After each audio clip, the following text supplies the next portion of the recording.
that opening song be "Time keeps on spinning, spinning into the future"? Not slippin'. Hey, Tortoise, hurry up, will ya? Coming. How can you be late for our big show? It's about time! Listen, Hare. Who won the race? Oh no, not this again. I told you I pulled a hamstring. I was groggy that day. Take it easy.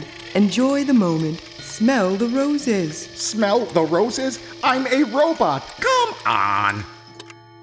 Cool clock contraption, Tortoise. Is that a time machine? Yeah, sort of. Me and my science friends built it. To tell this story about time, we need to take our time. Patience, my friend. Awesome! A portal to other worlds? Other dimensions? Yes. We're going to explore time. All the cosmic cycles humans live by. From the Earth's rotation to time dilation. Time dilation? What's that? All in good time. Step over here. Keep your eye on that big clock. When do we go? How do we go? Where do we go? Calm your circuits. There's no time like the present.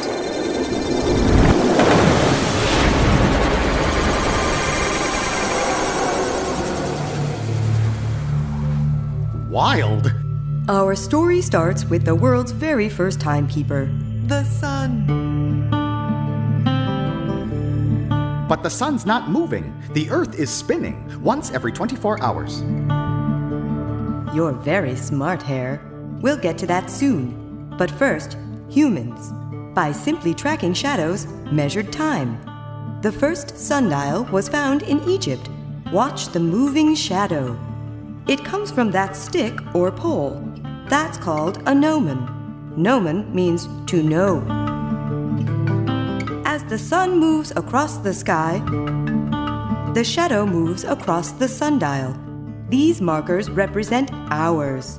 It was the Egyptians who created the 24-hour day. A shadow clock. Genius! We need to head back to the time lab. I have a few adjustments to make before our next trip.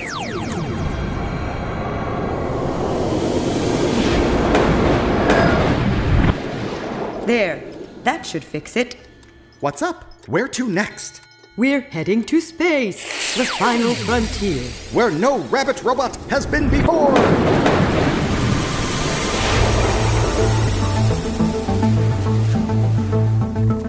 Cool! Like I said, the Earth spins day and night, day and night. One spin equals 24 hours. You can sure make time fly out here. Actually, the Earth spins every 23 hours and 56 minutes with respect to the stars. That's called a sidereal day. What? I thought the day is 24 hours. That's called a solar day. It's different than the sidereal day. To understand their disparity, let's widen our view.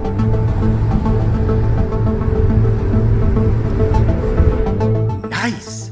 I see the Earth is spinning and orbiting the Sun. One orbit equals 1 year. Another major cosmic cycle for all those humans down there. 1 year equals 365.25 days. But no matter how you slice it, one day is still 24 hours long. Maybe these kids can help show you the difference between the sidereal day and the solar day. If you face the sun and spin once and don't orbit the sun, you get a certain time, right? Yeah? That's the sidereal day. But now, if you spin once again, but this time you move around the sun at the same time, you have to spin a little more to face the sun directly again. It takes you a little more time. That is the solar day. Okay, think I got it. The Earth orbits the Sun, and it needs another 4 minutes to complete its spin, so it faces the Sun straight on. Ha ha! What else you got, old tortoise? Wise fountain of knowledge? Ready for another wrinkle in time? Sure, I got all the time in the world. The Earth, well, the entire solar system, revolves around the center of the Milky Way galaxy, a vast collection of 200 billion stars, give or take. One trip takes 227 million years. And that's traveling at 137 miles per second, or 4.3 billion... Time out, Tortoise. We need some downtime. All your crazy big numbers, no one understands them. Okay, you're right, Hare. Best I explain big numbers in my cosmic chill room. Cosmic chill room?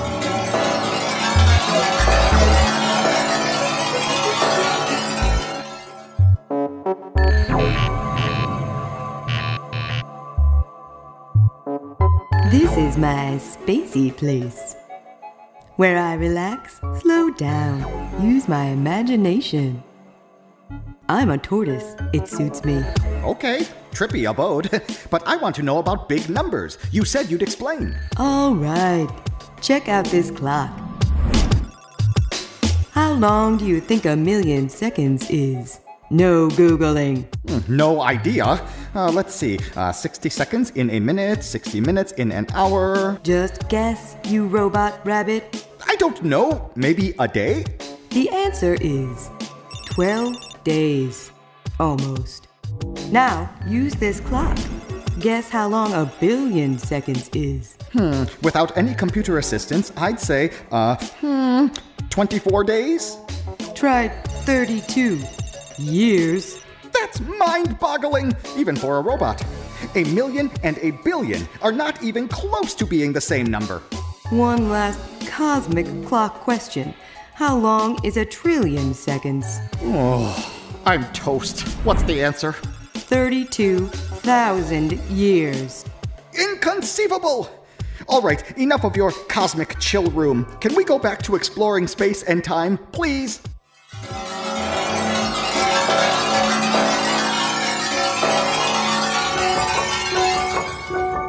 We're back in space, all right. Now I see the moon.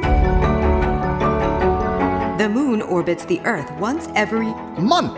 A month was called a moonth by the humans long time ago. The moon orbits the Earth every 27.3 days with respect to the stars. That's a sidereal month. Oh no, not this again. Let's see, the Earth is moving too, like we saw before, so the lunar month is longer, right? Very good, Hare. Not so harebrained after all. The more familiar lunar or synodic month equals 29.5 days. Since the Earth moves around the Sun, the Moon needs another 2.2 days to complete its phases, or the time to go from one full moon to the next full moon. Wait a sec.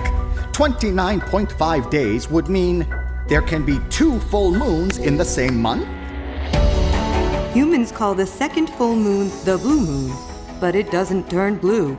A blue moon means there can be 13 full moons in a year, but a year has 12 months, or moonths, not 13. What gives, my wise tortoise friend? You have detected an ancient conundrum. When you divide the solar cycle, 365.25 days, by the lunar cycle, 29.5 days, you get 12.38 months. Is this why months are so irregular? Having 30 or 31 days? Or weird February with its 28 days? Yup. Time for a change. Let's explore the origins for the 7 days of the week.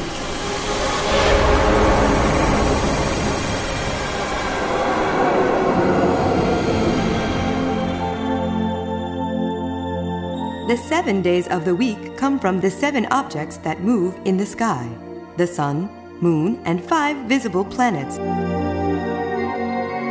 Of course, today, humans know the sun doesn't really move. I get sun for Sunday. Monday must be Moon Day. Oh, and Saturn for Saturn Day. But what's up with Tuesday? For the answer, we need to see these 7 orbs as 7 ancient gods. Whoa! Tuesday comes from tu, the Anglo-Saxon name for Tyr, the Norse god of war. To the Romans, the god of war is Mars. In Spanish, Tuesday is Martes. Wednesday matches Odin or Woden. In Norse mythology, he is the supreme deity. The Roman god for Wednesday is Mercury. Wednesday is miércoles in Spanish.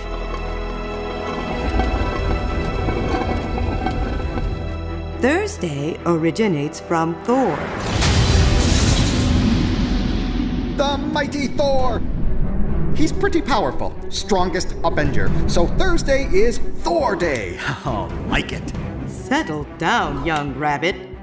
Thor is a Norse god. His Roman counterpart is Jupiter, the king of the gods. In Greek, he's called Zeus.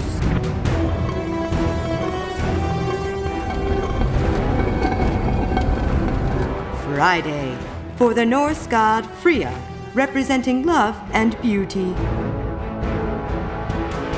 Her Roman complement is Venus. In Spanish, Friday is Viernes. In Greek, she is Aphrodite.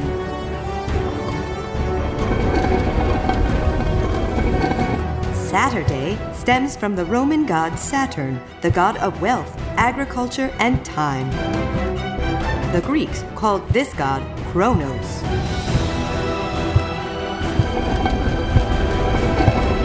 Sunday comes from Sol, the Roman god of the sun. Think solar system. The Greek sun god is known as Helios and sometimes Apollo.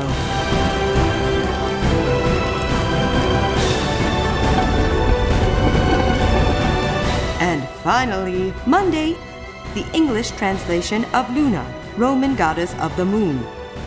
She is also called Diana. Selene is her Greek counterpart.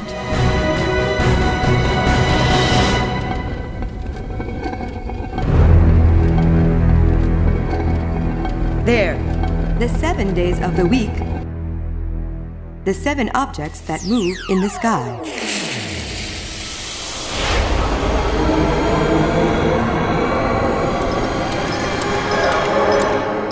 Oh, can you please warn me when we go through that portal thing? Sorry about that. Have to change settings so we can travel to Babylonia to visit a ziggurat. Let's explore the origins for minutes and seconds.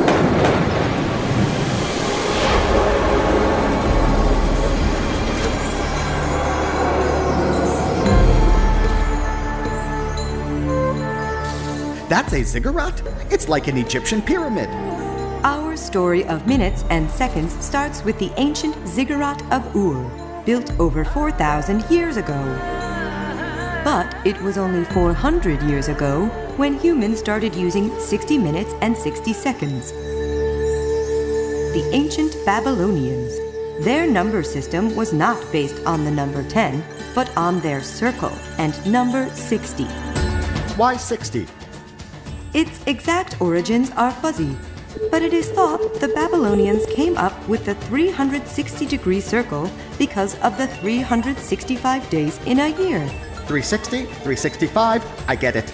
And a cool thing about the number 360 is the fact it's easily divisible by 24 different numbers. Look at all of them. 1, 2, 3, 4, 5, 6.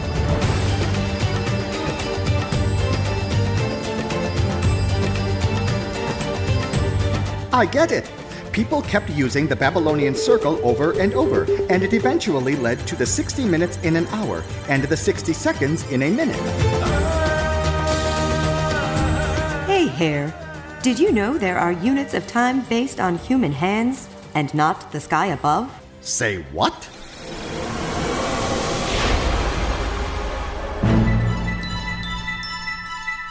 Time for the big time.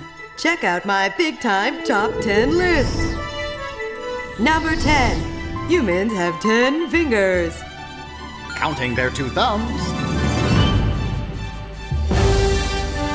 Number 9. These fingers match the 10 digits humans count with. I get it! Humans like to count in groups of 10! Ooh! Can I read the next one? Number 8. A decade equals 10 years! 7. A century equals 100 years! 6. A millennium is 1,000 years! Wait, that's only 6? What's longer than a millennium? Number 5. Geologic epochs vary, but they're over 1 million years long. 4. A period is a unit of time that combines successive epochs. 3. An era consists of distinct periods. 2. An eon equals the combination of comparable eras. What's number 1 on your big-time top 10 list? Number 1. The age of the universe is 13.8 billion years! Give or take. That's the longest time we know of! So far, Cool top 10 list, Tortoise. Where to next? downtime. I need to chill again. My tortoise sensors need to recharge.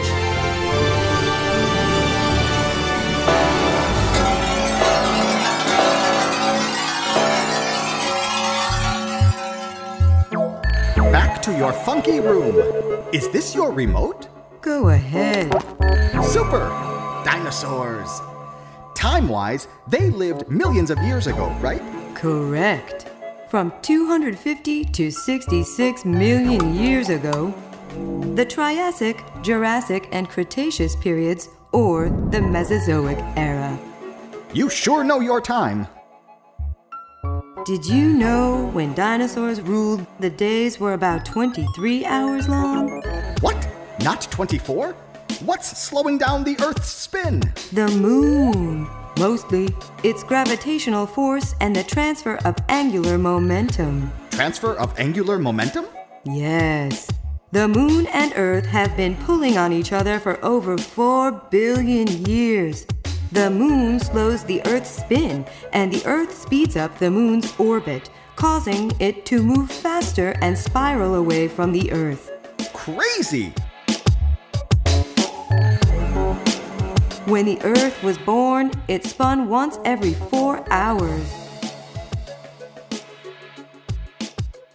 Billions of years from now, one day will equal 50 hours. Time sure works wonders. Sure does. But we are almost out of time, and we have one more stop. Ready? Where are we going? The future.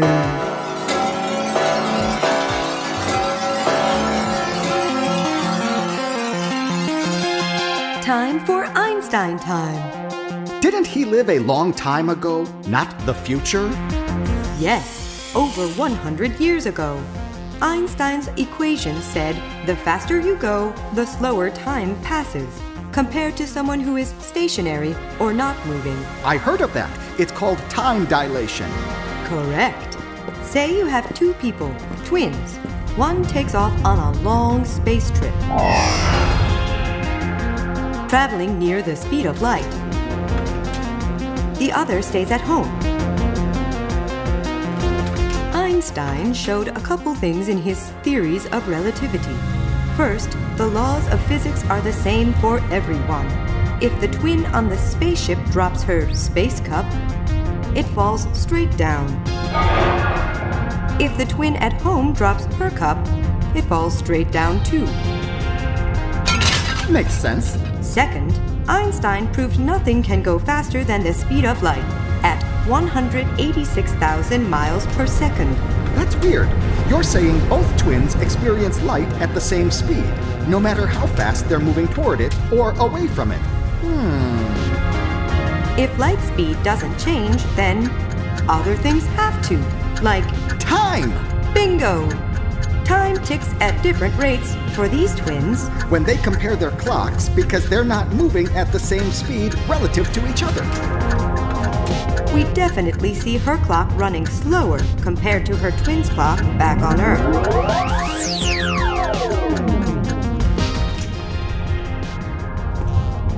hour-long Star Trek is finally over.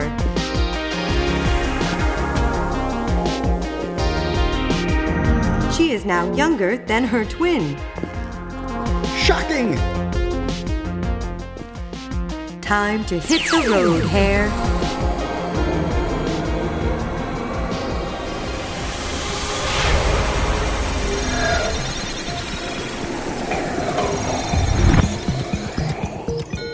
Can you imagine if humans ever do travel near light speed? I can picture it. The Anti-Aging Travel Agency! We sure had an adventure through time. And all the cosmic cycles humans live by. Thanks, Tortoise. Hey, I just thought of something. Human beings get a birthday every time they complete a trip around the sun. This means they travel 600 million miles every birthday at almost 20 miles a second. It's about time. It's about time for what? Another adventure? Sorry, it's the end of our journey. Time's up. Oh, okay, I guess. Hate for it to end, but you're right. Let the end credits roll.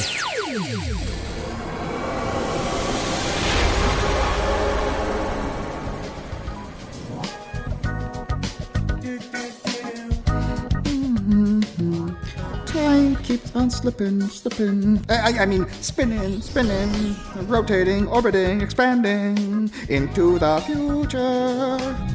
Time keeps on... Oh, hey, Tortoise! You didn't cover the expansion of time from the Big Bang. Another time. Oh, and you should do more on sundials, too, and water clocks, and cuckoo clocks. Don't make me say it. Oh, and what about using stars to tell time? Constellations? I think it's high time for the lights to come up. Timely idea. Why don't you thank everyone for coming to the show? Thanks, everyone. Hope you had a whale of a time. Sorry, I lose track of time so much. I get pressed for time, and then, I run out of time.